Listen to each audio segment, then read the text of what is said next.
Hello from the Hashknife. We've already shown some videos of us hand feeding the animals, our process, and everything leading up to the butcher. We have 7 animals left out of the 10 this year. 3 of them have already gone to the butcher. We loaded them up, put them through the alley, up into the trailer, and took them about an hour's drive to the butcher. From there, the butcher took care of the rest, and they are now hanging on a rail, disemboweled, hide off, head gone, and they are going to age for the next about week and a half now, and then he will start the butcher process with his family. It's a family run business, so they'll get that all packaged up and then shipped out to our customers. Today, what we're going to do is we will address some of the questions we've had about the feed we use, the feed up that we do from 6 pounds a day all the way up to 10, and then some of the stuff that we've made sure to take care of for the butcher process, feeding out in preparation for that. And then finally, we'll go over some of the cuts and the things that you can ask for from your butcher and a handy little sheet that might assist you in making that decision. Taking everybody to the pen so that they can get loaded to head to the butcher. We have the stock trailer prepped. Gates are set. Bring them down the alley, into the pen, up the chute, and into the awaiting trailer.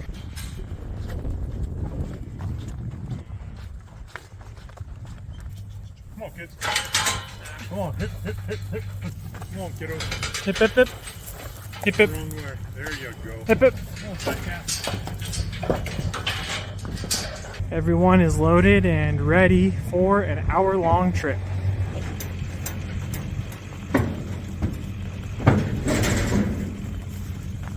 The kids. So we've been asked a little bit about our nutrition and our animals. And when I say animals, we've got horses, we've got mama cows, bulls, some yearlings. And of course, what we've been filming lately is on the slaughter beef. Along with that comes the feeding for these animals like we've shown in the past.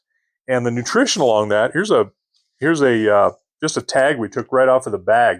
Everything, even feed has to be disclosed what's in it for its contents. And so this is what's called a feedlot supplement by a well-known feed supplier.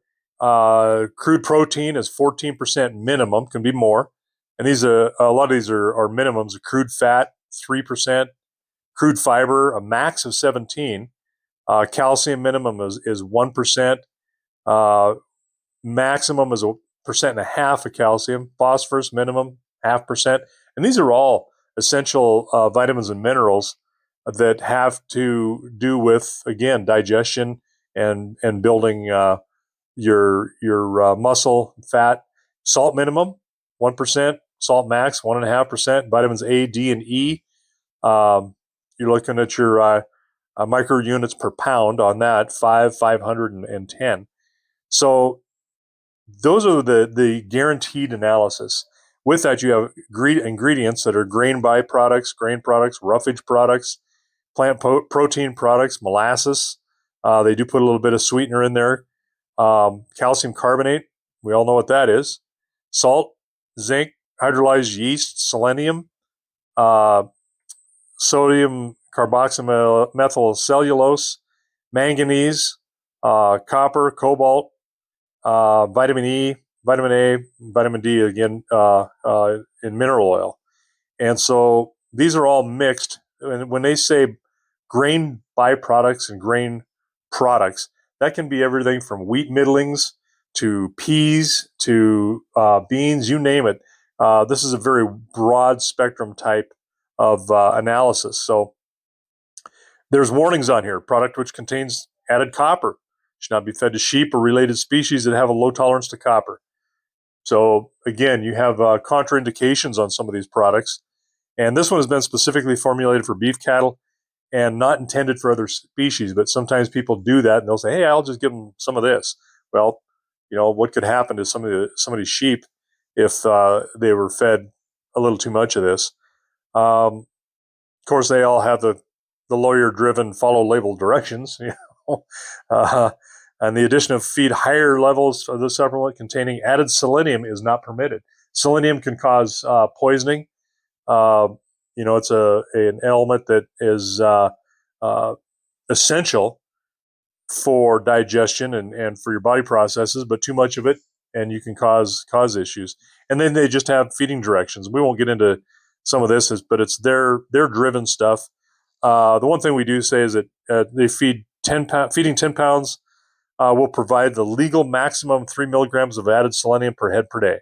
So you want to be mindful of that. And we just do that. 10 pounds is plenty of feed for these guys. We see a great weight gain on them. They fill out nice, and of course, the more you put in, the more it costs. But we want these guys to grow and fill out. And so what they've got is Angus. Black Angus Association has put together, and you can find these in a lot of places on the internet. Basically, where are your cuts from, and what are your prime cuts? What can you do with some of these cuts? You've got variety meats. You've got sweetbreads.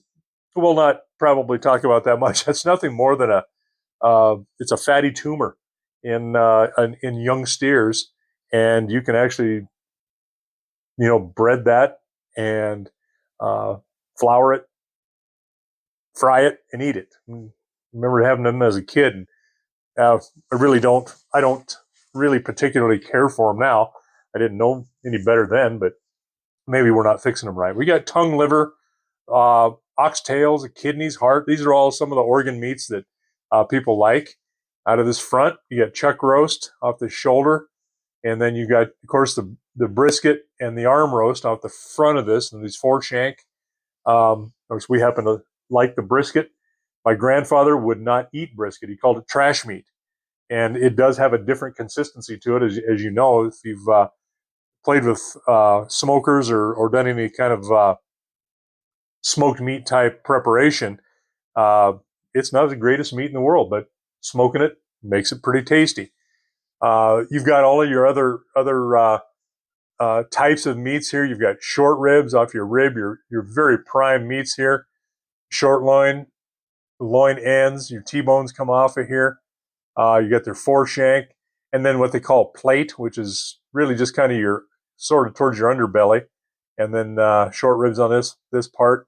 And it gives percentages of what you can expect on here. Your round steaks get towards the hind end of this animal, and it are the larger, more lean meats that are there. Rump roasts. Personally, I'm not a fan. We'll have some round steaks. They make great fodder for like shish kebabs, stir fry, things like that. And then all of this other meat that's here, like stew meat down on this hind shank, is not as desirable. But you can have all of these cuts off of here, and you can mix and match. This rump roast, for instance, you can make really good, what I like are called cube steaks, what you would refer to as like a chicken fried steak. I get more benefit out of that than I do a rump roast, trying to keep it from drying out. All of the trimming that comes off of these, even between your ribs, and if you don't keep the ribs, you trim those out and you can make hamburger out of them. So you can truly customize your cuts as to anything that you want. And I know some people who do nothing but burger, which is, to me, is like, oh my God, look at all some of these prime cuts of these steaks.